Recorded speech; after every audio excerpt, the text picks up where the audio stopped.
Thank God it's another Friday. It is time once again to take you on a journey of the political issues in Nigeria as we welcome you to this week's edition of the program, Political Update. This is where we dissect issues that surround Nigeria's democratic experience, which returned, of course, in 1999. So it's been 27 years of unbroken democratic rule in the nation called Nigeria. My name is Tunde Shodeke. Well, you'll be wondering, where is Biodun Abi or Senior Tabaru? I'm standing in the gap for the two of them this week due to exigencies of work. But before we go, we dive into the full program proper. We'd like to take this break as to tell you some of the political events that came out in the course of the week build up to this program that we're having now. So we serve you those political stories that you need to know to refresh your memory. Oh, so this actually happened in the course of the week. We'll be right back after that. Join us again. Governor Ademola Adeleke of Osun State on Thursday visited President Bola Ahmed Tinubu at the presidential villa, Abuja, days after securing his second term in office. Adeleke arrived at the State House at about 5:20 p.m. and proceeded to the president's office for a closed-door meeting with Tinubu. He was accompanied by National Security Advisor Nuru Ribadu and several other political associates. With this, we celebrate democracy, peace for all, and a united, well-endowed state of Osun. In a related development, the Osun State Governor Ademola Adeleke on Thursday met with the Minister of the Federal Capital Territory, Nyesom Wike, in Abuja as he continued engagement with key political figures days after securing a second term in office. Adeleke, who was re-elected on August 15 governorship election, was pictured with Wike during the visit, with both men holding the governor's certificate of return. The photograph was shared on X by Wike's media aide, Larry Olayinka, who captioned it, "Governor Adeleke visits the FCT Minister, Nyesom Wike." The national chairman of the All Progressives Congress, APC, Professor Natawi Iwada, has apologized to aggrieved aspirants from various political offices and members over perceived wrongs during the party's primaries in Oyo State. He said the National Working Committee has taken responsibility for what transpired during the primaries. Iwada stated this during the launch of the APC governorship campaign office in Ibadan on Thursday. He appealed to members who felt hurt, injured, prevented, or excluded in any form to forgive the party and remain united ahead of the 2027 general elections. Campaigns for Nigeria's 2027 presidential and national assembly elections have officially commenced, setting the stage for a major political contest ahead of the January 16, 2027 polls. The Independent National Electoral Commission, INEC, fixed Wednesday, August 19, 2026, for the commencement of the campaigns for the presidential and national assembly elections. The campaigns are scheduled to end 24 hours before election day.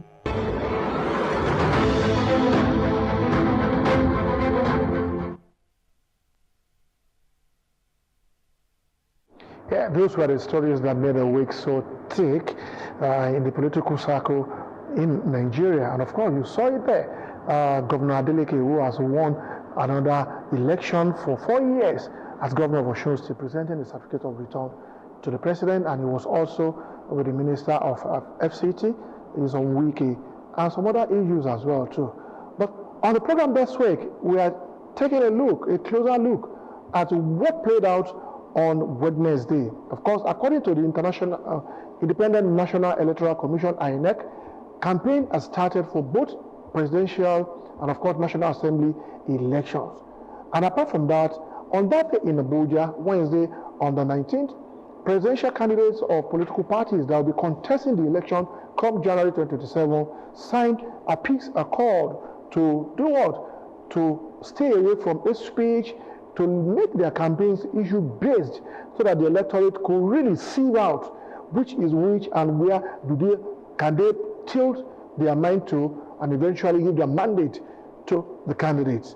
So we are being joined in the studio by a seasoned politician, someone, of course, who has been in the terrain for quite some time now, and he knows what politics is all about in Nigeria. Join me as I welcome to the studio, Mr. Bori Akinleye. You're welcome. Thank you so much, my producer. Good afternoon, Nigerians. All right. Happy day. Yeah, it's good to have you join us on the program as you take a look at what is going to play up now. The momentum is gathering more and more now.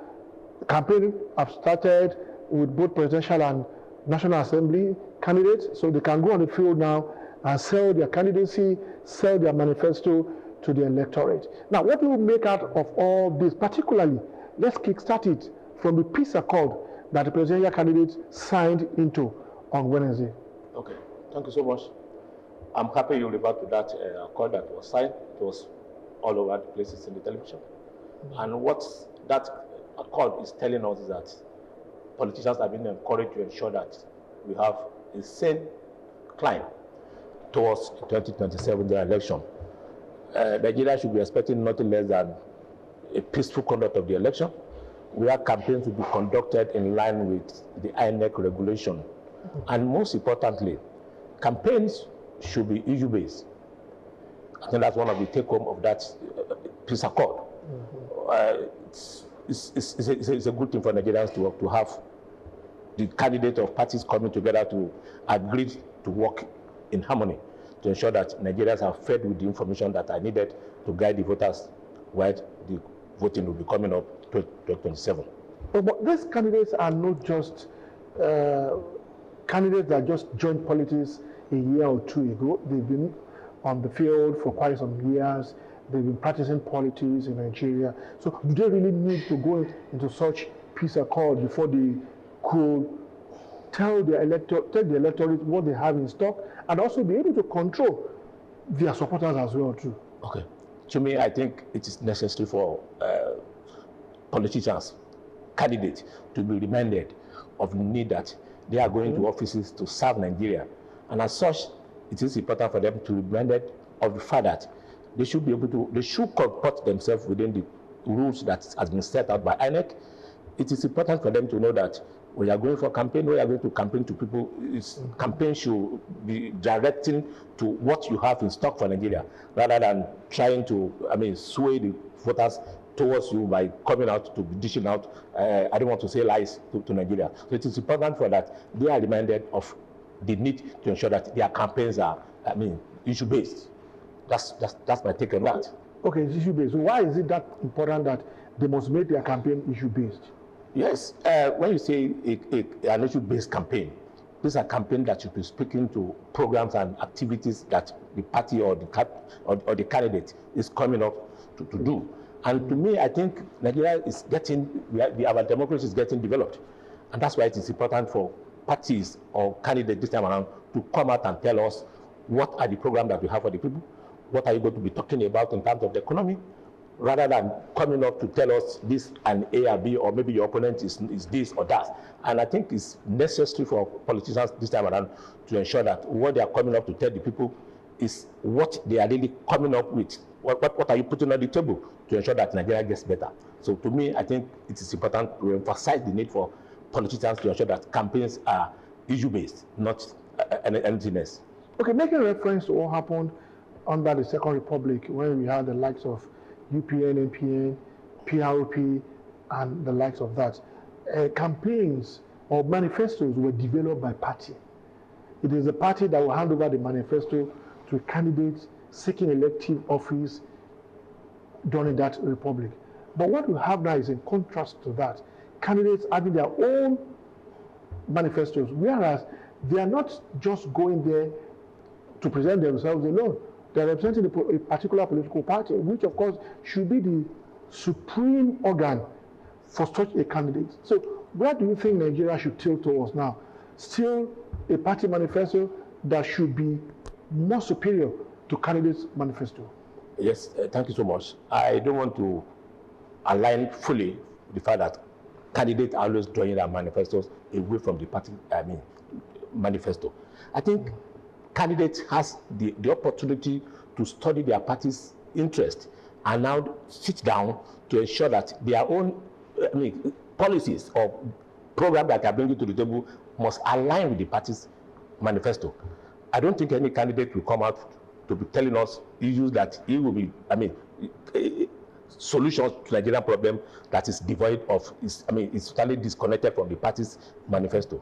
I don't want to believe that. And if anybody is doing that, definitely there's going to be a disconnect. And of course, as we all know, the party is the platform, is the vehicle to drive your ambition as a politician. So I don't think any reasonable politician should isolate himself from the party manifesto. So in a nutshell, candidates are always expected to situate their program and activities within the confines of the party's manifesto. I think that is very much important for candidates to adhere to, because your party manifesto is the contract your party is signing with the voters. So I don't think there should be a disconnect. What we have found out in Nigeria is that candidates are quick enough to cast aspersion, to disparage their opponents and talk all sorts of things that shouldn't be brought up in the first instance. But that has always been the order of the day. Now, what should the people expect from these candidates now, that particularly presidential and national assembly candidates, that the campaign have started, and so they need to canvass votes, they need to convince the electorate Nigerians as to why they are aspiring to occupy a particular office. So what programs and policies should they expect from them? Okay, thank you. Any politician that knows his onions should not be talking about personality. Like I said earlier on, your campaign should be issue-based. Yes. So any politician that is coming out to come and be talking about personality, you should know that that kind of politician is not a serious type. And I think it's an attempt to play on the intelligence of Nigerian voters, because they know that when you go out and begin to dish out information about your opponent, it attracts some sentiment. Mm-hmm. So that's a caution that I want Nigerians to take note of. Things that are not founded or things that are really damaging should not be part of your campaign. So now talking about what Nigerians should be expecting from politicians that are coming out this time around to come and begin to campaign, we should be looking at what are they talking about the economy. Okay. What is their interest in education? What are you bringing to the table in terms of healthcare for Nigerians? Your campaign should be talking about your solution that you think you can bring to the table to reduce challenges that Nigerians are facing this time around. You're talking about insecurity. What's your plan? And not just coming up to tell us your plan. Your plan should be things that should be measurable. You should tell us how you're going to fund those activities that I'm talking about. At the end of the day, we should be able to sit down and do an appraisal, whether what we have been able to do, what we promise us to do is what we are going to achieve. You tell us your strategy. What are your implementation plan to ensure that what you are telling us is achievable? They must be measurable. That's what campaign should be talking about this time around. Okay, so is there any difference between party manifesto and campaign promises? Because some will come and tell you, when I get to office, I will make sure that, for instance, education is free up to post-primary school level, whereas that is in contrast to what your party manifesto is talking about. And as you have already pointed out, candidates ought to draw from the party to manifesto what they also intend to do in office. So which do you think should be more, should the electorate believe more in it? Is it the party manifesto or the promises that the candidate will come up with? Okay. There is a very thin line between party manifesto and campaign promises. And like I said, campaign promises are always a product of what the party intends to do. Mm-hmm. But when you go out for campaign, it might not be easy for you to begin to read the whole lot of the document that the party has prepared or the candidate. So you need to make some statements. So campaign promises are things that the candidates feel that this is what my people want to listen to. This is what I want to tell them. This is what they should take me accountable for.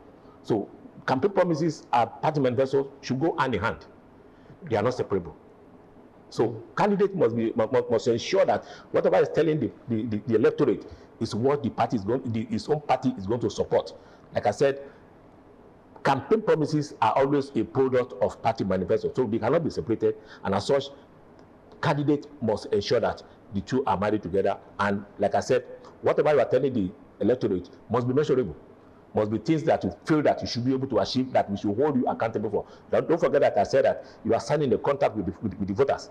So what contract you are signing with us must be based on what your party feel that this is what we want to tell Nigerians relating to economy, talking about good governance. That's what candidates should be talking about. Okay, all right. Okay, for those who have occupied one elective post or the other, is it enough in your stake to measure such candidates by what he's been able to do in office, assess him or her, and just suppose that along the election that is coming up, what is he going to or she going to offer the electorate again? Or do you think otherwise that it is not necessarily important for electorates to assess candidates based on what he's been able to do in office at a time, and now that he's coming for every election or whatsoever, that is not necessary? To me, I think it's very, very necessary for us to have to do an appraisal, because if somebody is coming to seek a second term or a third term, let's say a legislator is coming to seek for a third or second term mandate from the people, we should be able to assess that person. Does he have integrity? Has he been able to deliver past promises? Now, if it is an executive position that we are looking for, maybe for a second term, Nigeria should try and put the campaign promises aside what he has been able to achieve while in office. So it is important for us to measure their competence. It is important to measure who they are. It is important for voters to always examine how well has he been able to perform while in office. Not just coming us that I will do this again, I will do this, without measuring what he has been able to do. But it's important for past records. I always put on the table to see whether this man deserves our second attempt to support him to come into office or not. If not, we'll be making a very grave mistake. So, okay, now let's look at this important issue as well, too, that has crept into Nigeria's politics today. The issue of religion, the issue of ethnicity, and some other primordial issues like that some politicians have brought into politics, and today is causing more division than uniting Nigerians. Now, is that also, can we categorize that under a campaign, an issue-based campaign, or it is something that should not be necessarily be tampered with, so that we don't cause further division among Nigerians as to who should vote for? For instance, we have seen Christian ticket in the past, we have seen Muslim ticket in the past, and yet some will still use that. Can we categorize that as issue-based campaign, under issue-based campaign? Like I said earlier on, Nigerian politicians, for what we are or what they are, always try to look at what is the sentiment, what is the feeling of our people. We should not encourage. Of course, it's important to always recognize people's feelings, maybe in terms of religion, in terms of where I come from, but that should not be the basis for me coming out to come and seek your mandate to represent you. But you cannot take away the fact that people's sentiment has to be a little bit, maybe say, managed, so to say. But Nigeria should not always go all out because you want to vote for me because of where I come from or the kind of religion that I practice. These are things that further divide us. We should be talking about competence. We should be talking about track record of that person. We should be talking about his vision. What are those things that is coming to do that is different from what has been done in the past, that will bring succor to Nigerians, that will further develop our society? That should be the intent, not this sentiment of I'm from this place, I am this, I am a Christian, I'm a Muslim, I'm not even a church person. So what I'm saying in essence is that those sentiments should not be part of campaign. Where I come from should not be part of what I'm going to use to assess me. Your assessment about me should be based on who am I? What's my track record? Do I have any integrity to tell you I will do this? If I've been telling you lies all along, have you been able to determine that? So campaign should not be, it should be issue-based, not sentiment about religion, about your source, where you come from. That's what we are trying to say, that this time around, going for 2027 election, campaign should be issue-based.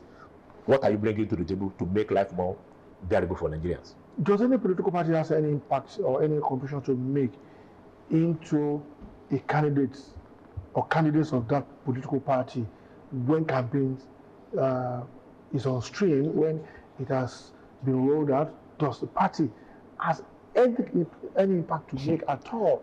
So that, because of course we know the candidates are representing the party, but the party at the same time will have to also support the candidates in one way or the other. So do they have that overriding decision over the candidates? Of course. There are party mechanisms that are in place to ensure that the party control over candidate remains. You can't get a ticket of the party if you are not a good party man, if you are not ready to keep to rules, if you are not ready to keep to party decisions. So I don't think any party will be willing to fly a candidate that you feel that, or that you know that this person is not going to listen to our instruction. So I can attest to the fact that party supremacy is always there to control who you are as a candidate, even if you have gotten the ticket. Don't forget that according to electoral law, the party has a mandate to substitute you if you feel that you are not going to be a good representative. Don't forget, I mean, whether you have won the primary or not, if there are things that the party feel that this person is not going to keep to our manifesto, it's not going to be controllable, there are checks and balances within the party to ensure that the candidates are under the control of the party. But how do you react to the issue of the candidate whose party has canvassed for votes? He has also undertaken campaigns here and there, and eventually he got the mandate of the electorate to occupy an office. But sooner after that, or some weeks or months into that mandate, such a candidate would cross carpet, would jump ship into another political party. And so that means he has left the electorate in limbo, so to say, because what you promise them, you might not be able to realize it. And since the party manifesto is also a guiding principle for you in your new party. So you're going to another party, the manifestos might be different from what you have promised the people who actually gave you the mandate. Yes, I quite agree with you that sometimes you see politicians, they will have won an election on a platform, you see them shifting to another platform. Of course, the guiding rules allows for that, but there are conditions that are set out before you can even jump shift. I don't want to go into who has done that in the past, but I think if a candidate wins an election and they feel that the platform, because don't forget that politicians are always thinking ahead, particularly thinking about what comes for me after this maybe serving his first term or second term, what comes after this election, or how well is the party being managed. I think the problem we have is the issue of managing the party, not the candidate this time around. Because a candidate will always want to feel at home where you feel that there is peace, there are no issues. But when there are issues that you feel that it's going to affect his mandate with the people, the issue within the party is going to make him probably not to become, to be able to come for second time or third time.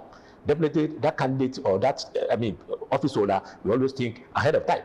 But be that as it may, I think it's necessary for politicians to always ensure that no matter what the crisis within the party, there should be a way of finding solution, not shifting from one party to another. It doesn't help our democracy. Let's be frank with ourselves. It weakens parties and makes, a mess of the whole system. Because the mandate that you have is from the party. The ticket that was given to you is from the party. Because you see sometimes politicians also trying to destroy that party because of their ambition. As I said, there should be some stringent conditions that for you to shift from another party, there must be certain things that is going to be very, very feasible, not flimsy excuses because I'm trying to protect my interests as a politician or as an office holder. So I think by and large it has to be, politicians have to look into how to ensure that moving from one party to another is a little bit restricted. Okay, where will you pitch your tent? Is it that there should be a guiding law or act that will prevent politicians from jumping ship? I feel that there should be a law. Part of our electoral law should speak to that. The condition that will make you to shift your position, I think it needs to be looked into. That's my position. Oh, okay. Okay. In the past, we have seen so many instances where party candidates will sign peace accord and not to engage in any hate speech, in any form of campaign of calumny, that you want to bring down your opponents and the likes of that. And that has not really materialized. A lot of them have gone ahead to even redouble their efforts in hate speech and what have you. So why the peace accord? Why is it has always been the pre-season, if I may put that way, the pre-season for campaign, for elections, before it can start, that candidates must come to a round table, sign a peace accord, but yet they deviate from it? Okay, I think that's a question that I feel that our judiciary or our system needs to be developed, so that if I go out and I begin to slander you because I want to contest against you, there should be sanction for it. But be that as it may, I think for the fact that we see how such happening, I mean, people campaign of calumny against their co-contestant, for the fact that it still happen, we should not throw away the benefit of the peace accord. What is most important is for candidates or politicians this time around to ensure that whatever they sign, they should keep to it. That's what they call integrity. And not just signing it, they must ensure that their followers also align with them with that signing.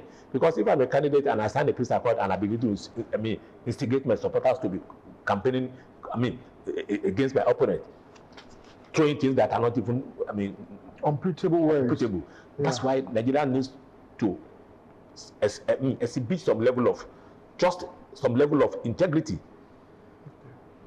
It's important for you to sign peace accord, and I think it's good that we keep that in our system. At least, even if for the fun of it, that okay, A and B are contesting for the same position, but you see them sitting down on the table. It sends some signals, it sends some messages to the voters that you don't need to start killing yourself. You don't need to start, creating trouble where there are no troubles, when the contestants are in an accord. I think we should not throw away the baby with the bathwater. We should still keep to that, peace accord. Okay, Mr. Clay, in strengthening our institutions, like we really observed, that are not too strong enough to curtail excesses of the political class, where will you align yourself here that possibly INEC, the election empire, should be empowered to a level that any candidate that engage in hate speech, campaign of calumny, all forms of things to disparage your opponent should be disqualified from contesting? Okay. Do you see Nigeria, aligning with this or imbibing such strategy? And if at the end of the day it is imbibed, will it bring sanity into the political system? I want to agree that it will bring sanity into the system. INEC should be empowered to ensure that whoever flouts the rule should be sanctioned. And don't forget that every election, INEC go back to the drawing board to do a review. These are things that we need to continue to do regularly because things are changing. So if there are rules that has been set that if you go beyond your band, if you try to create issues or problems during the either pre or during or after the election, that should be sanctioned. So I feel that INEC should be empowered such that if anybody flouts the rules that has been agreed upon, that has been, passed into law and is in operation, that should be sanctioned. I believe that INEC should be empowered. But the ball is the court of the political class, of which you are a player in that circle. So the National Assembly has a task here to perform, to look into the Electoral Act and do the needful, so that sanity, as I said, can prevail on our political system, and it can become a model that maybe other nations around the globe can also imbibe and take a cue from it. So the political class, the ball is in their court. How would they be ready to do this? The law is no respect of anybody. As soon as it is passed into law, definitely they will comply. So what Nigeria should be pleading for, what Nigeria should be agitating for, is that our electoral law, our electoral guideline should be improved. And whoever runs foul of it should be made to fail. Will the political class be ready to inject such clause of anyone candidate that runs foul of the rule? That's where the political class needs to at least have the feelings of Nigerians. The moment they have more feelings for Nigerians, there are things that they ordinarily will do, whether it affects them or not. So that's the prayer of Nigeria, that our leader, those that are legislating and bringing rules to the table, let them have the fear of God. And I believe that if they have the fear of God and they have the love for this country, whether now or later, such rules will come into play. All right. The program so far has been political update. We are looking at the peace accord, which of course precipitated the issue of issue-based campaign that politicians, particularly candidates that are vying for one office or the other, must engage in issue-based campaigns. Let the electorate have the card you are bringing to the table. Let them dissect all the cards very well and pick one out of the cards that will ultimately give them the best of dividend democracy, give them that which they desire under democratic rule. I'll be right back. My guest is still in the house, and on the second part, we shall be entertaining phone calls, and my guest will still provide more instringing on the program before we call it a day at the peak of the hour. Join us again.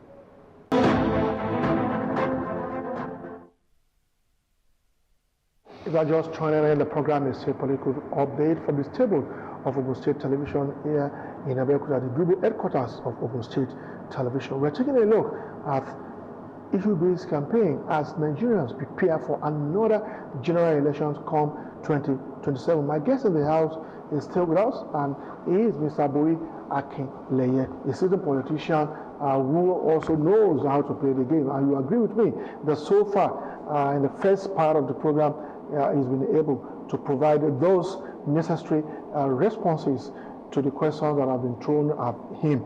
Now, but the program are not done yet. Now, from this moment, you can also be part of the program as you will see the number to dial on the screen very shortly, so that you can also make your own contributions, because democracy is about government of the people, for the people, and by the people. Everybody must contribute to democracy so as to make it the very best that we can ever imagine or think of in this world. So, as I said, my guest is with us, and we'll continue with this session. Now, talking about strengthening the institutions, democratic institutions that will shape the democracy in Nigeria and make it a role model to other nations across the world. The regulatory body that will need to put a proper check and balances on the politicians. How often are they being given that power to make sure that they put them under checks and balances? Not necessarily talking about INEC. Now, there are other regulatory bodies like Nigerian Broadcasting Commission, which is also to regulate the kind of jingles, the kind of campaign jingles they bring to the media for usage and the likes of that. So how often do they perform their job, and if they are performing it regularly or not, what should be done to rejig the system? Okay. I'll answer that question by trying to limit it to the example that you cited, broadcasting houses, radio stations. I want to believe that they have a role, before we talk about what we need to do. They have a role in helping Nigeria to get this democracy better off. You just define democracy now that it is governed by the people, for the people, and by the people. And everybody has a role to ensure that the system gets better. So I feel that even without being told, radio stations, television stations, particularly those that are owned by government, are supposed to be playing a major role in providing enlightenment for our people, in ensuring that things that are going to be dished out to the public are things that are verifiable, facts that are verifiable. Is what we dish out regularly to people. This program that we are doing now is a way of educating the people on what should be the practice on the field. What should we be expecting for politicians? And I want to believe that Nigerians will always, some of our listeners today or viewers at home will have taken one or two messages from what we are saying here. That, for example, politicians coming us to come and campaign for vote, they should be talking about what they want to do to improve the economy, to talk about education, to talk about agri. So, by and large, institutions that are supporting democracy or that are part of the process in enriching democracy, they have a lot of role to play. For example, talk about Nigerian police. They should be seen as a non-biased umpire. The moment you are compromising, the system, the democracy that we are talking about cannot be better. So every agency of government that has one role to play or the other must ensure that fairness, the interest of this nation, is paramount in whatever they are doing to ensure that the system gets better. Okay, thank God you talked about the media. Of course, the media is divided into two parts now. We talk about the conventional media, and we talk about social media, which is almost taking over the media space in Nigeria today. Now, you have shifted the task to the media now, that the media needs to also check these people. But when you take a look at some media that are underfunded, they all compete within the same market space where they need to generate money to keep running, to keep being in business and the likes of that. So underfunding has always been a major constraint, a major challenge for media houses. So when politicians approach them with such things, they might want to look away because of the funds, the finance that is attached to it. Do you still think the media will be able to control themselves in that wise, facing underfunding, and they need to generate money? Okay, thank you. Don't forget that we said that the society will always, whatever you have in the society is a product of where you're coming from. If you're talking about media, because they have been underfunded, they want to be compromising or dishing out information that are not very viable. That's where we need to bring in sanctions. For example, let me say, because I'm hungry, I need to eat food. I should not eat just anything. I should not go and steal because I'm hungry. I should manage what I have to quench my hunger. So, broadcast stations, radio stations, or let me say media generally, whether privately owned or by government, we should take that responsibility. And that's why we have the BON. I know that's the agency that regulates broadcasting industry in Nigeria. BON should rise up to the challenge to ensure that whatever is being discharged by media houses are things that are in line with the set goals, set rules. And if anybody contravenes any rule, and it's going to cause problem for us in the society, such media outfits should be appropriately sanctioned. And if you have one or two sanctions, I know others will take, necessary guide against such abuse. So, okay, but what would be your immediate reaction to the social media? The social media that has dominated the media space in Nigeria, that every somebody can marry, can create anything and dump it there, and before you know what is happening, it has gone viral, and such will be very, very difficult to control, very, very difficult to regulate, in such a way that the social media is now the vehicle through which some of these players of political class now dump all these campaigns that are not necessarily to be in the public space. Okay, we cannot shy away from the fact that so many things are in the social media space there, where people just come around. Everybody has become a broadcaster now. Everybody is now a journalist. Yeah, we are not the era of podcast. So, but don't forget that whatever you dish out, there are ways you can be monitored. And I will tell you that from my experience with politicians, in the political terrain, no good politician will not have a media team. Not just dishing out what I need to do, they also monitor what is being said about them. So if anybody feels that because I have my devices, I can just write anything I like, you'll be surprised that people will go to court to challenge whatever you're bringing about me. So people might see that it's a free word. It's not a free word. It's not a free word. Political party has their arm that is monitoring the trend of events.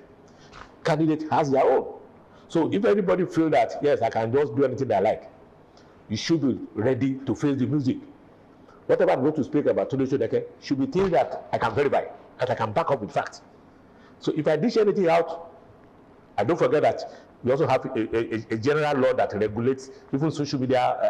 I can't remember the name now, but I know there's a rule, a regulation about how you can use the social media. So if you feel that because it's not being truly enforced, one can get him and himself into trouble. So that's just my appeal to people. Before you go to the social media to begin to dish out things, be very assured that things that you are saying or that you are pushing out are things that are facts and figure. If it is insinuation, don't forget that we are talking about issue-based campaign, and we are talking about a candidate of a party, and you are dishing out wrong information about that party or about that person. You should be ready to face the music. So it is not a free word totally. Okay. All right, it's not a free word totally. Of course, there are regulatory bodies there. There are laws that have been promulgated that we need to apply each whenever it is necessary to do so. But it takes two to tango when you are in a contest of this nature. That is, someone who is seeking to be elected into an office, and those that will give the mandate to such a person. Now, when you look at the two, do you feel Nigerian voters determining or being a strong factor that will determine how issue-based campaign should go, or what form of campaigns should the political class engage in? Okay, thank you. That's one of the insinuations that we need to quickly address. A very good number of Nigerian voters feel that their vote doesn't count, and it's a lie. If you look at what happened in Osun State recently, people went out to really vote, and the vote were counted. So this kind of sentiment that whether we vote or not, whoever is going to win, will win. No. Voting is still the only way that people can get the mandate from the electorate. So we should encourage people to go out, and not just go out to vote. You must be ready to defend your vote. During the day of election, voting, people will vote and they will go. So my own appeal to Nigerians is that when you vote, you must be ready to monitor what happens to your vote. We have a lot of people that are becoming independent observers now. These are areas we can contribute to ensure that our democracy gets better. So don't just vote. You must ensure that your vote counts. So thank you. Oh, okay, thank you very much. And well, this to let our viewers know that, of course, the number is already on the screen there, and you can begin to make your calls. Call in. Let us also have your own comments on or inputs on the topic we are looking at today. 2027 election issue-based campaign. Should candidates engage in issue-based or not?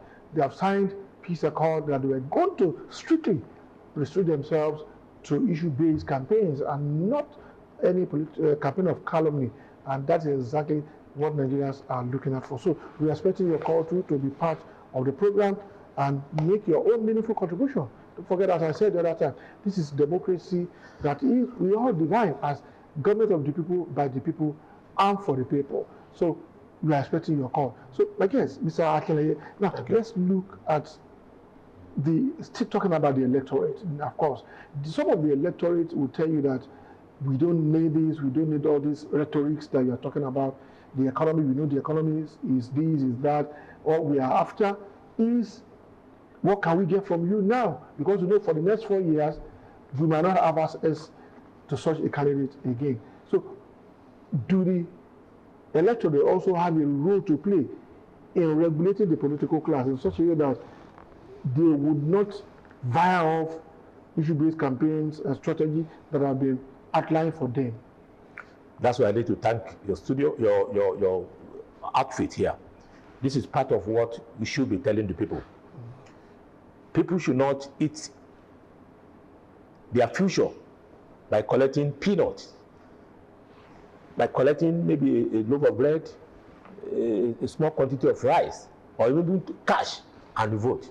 But you also blame the political class that is offering. Yes, I know. Sometimes the political class do all those empowerment just to, at least, to reach out to people, not because they want to sway them with vote. And of course, we can't take away the fact that people are not so much informed.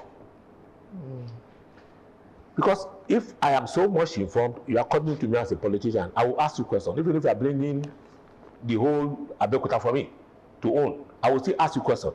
That's the appeal that I want to put across to our people at home. When they come to you to come and campaign, to come and give you all these souvenirs, I call them souvenirs this time around, you should ask them questions. That, okay, you are telling us that you want to improve our education. What are those things you want to do? What is the funding that you are bringing to the table? What are the plans that you have? So that if you tell us this is your plan, we should be able to keep a tab, monitor you. And if you are coming back again, or your party is coming back again, we will tell them, okay, come. 8 years ago, 4 years ago, you told us you do this, you didn't do it. So that's the kind of education that we should give our people, that don't just vote or don't just say that, okay, you are collecting anything from any politician.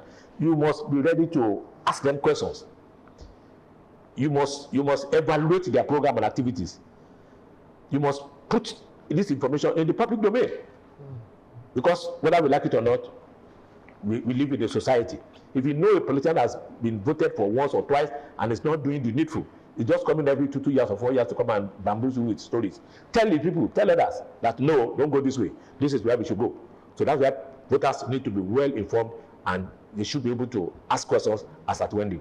Okay, the political parties also need to step up their game and engage in what I would call internal control mechanism, so that when your candidate, because before you present a candidate for an elective post, you must have seen the party would have gone through series of internal scrutiny, and it is marketable. That is why it's been pushed out there to the public space to contest election.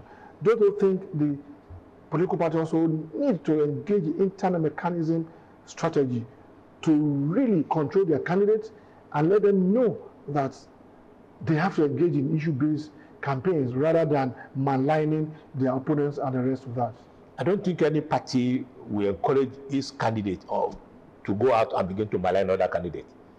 What the party will always tell you is reach out to your people, go all out, tell them our program. And in doing that, the party is also involved. The moment you get the party ticket, you have become the symbol of the party. No party will leave you to go all out and campaign alone. So there are checks and balances. There are mechanisms that will ensure that whatever you are dishing out to people is what you should tell them. Because the party knows the implication that if you go all out and begin to do things that will work against the party, you are not destroying yourself, you are also destroying the party. So no party will allow a candidate to do that. So that's why when you emerge as a candidate, the party set up some groups to work with you. What you people call the campaign team. It's not only you that will determine who's going to be part of your campaign team. No, the party will not allow you to do that. They will always support you with whatever you think, whatever they think is necessary, information that you even need to tell people. The party will do that for you sometimes.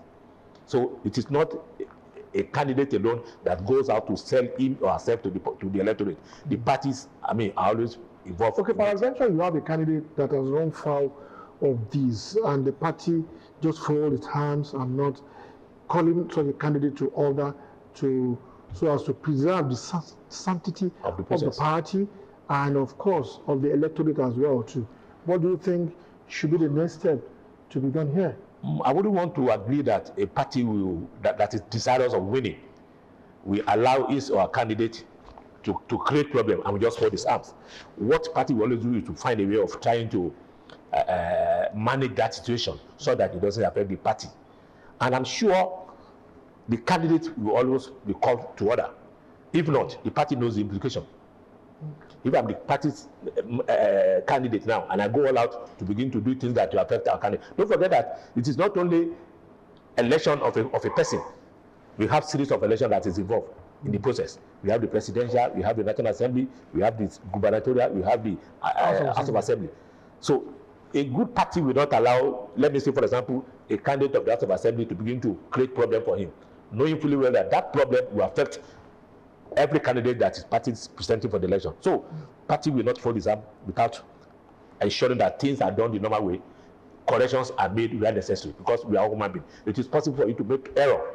So the party that is desirous of winning will not allow such error to go far before it's been corrected. Okay, Mr. Akile, can you beat your chest and say that the political class in Nigeria, looking and making references to what has happened in the past, will abide with the peace accord as laid out now that we saw the presidential candidates sign on Wednesday, August 19th? I can tell you that Nigerian politicians will always want to keep to that peace accord. Because don't forget that even if we win the election, we are going to rule in a peaceful society.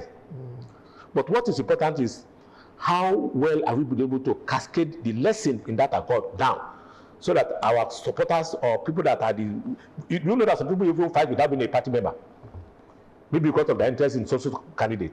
So politicians will not always want problem to happen because they know it affects the whole process. So I can tell you for free that politicians will always be ready to abide by that peace accord. But it is not only them that is involved. Everybody is involved in it. If a policeman that is manning a polling booth, for example, on the election day, is creating problem there, crisis can start from that end. And before you know it, it becomes global. So it is not only politicians that is interested in peace. Everybody must also be interested in peace. We're even looking at pre-election campaigns that will come up before the re-election day that we have. You know, a lot will be said, a lot will go out there, a lot of things will be in the public space. So do you think they will keep to this? From my own experience, I want to say that the percentage of Nigerians that are conscious of what they need to do for election is very small. So because of that, there are challenges that are out there that the government also need to work on it. I'm not too sure whether, this assignment is not being left for politicians alone. If you go on the street, there are people who know that the election is coming, but some of them don't know what is their responsibility. Some don't even know the date. So some are not even ready to listen to you. If you go there if you go to them to go and tell them support our party, some of them are so hard up that they are ready to create problem. So it is now left for you as a politician, as a stakeholder, to find a way of talking to them in the language that they will understand.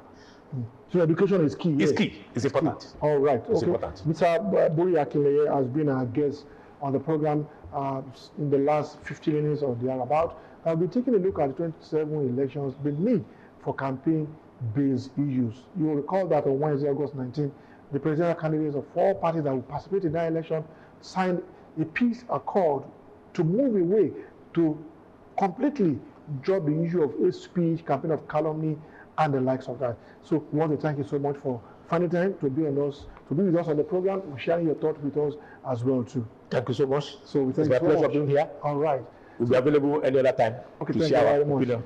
That's how we get the content of this edition of your program, Political Update. I hope we have been able to serve you the very best. And that is the size of the program. We'll see you next week, God willing. I remain Tunde Shodeke. Keep flourishing the peace of the Most High. Bye for now.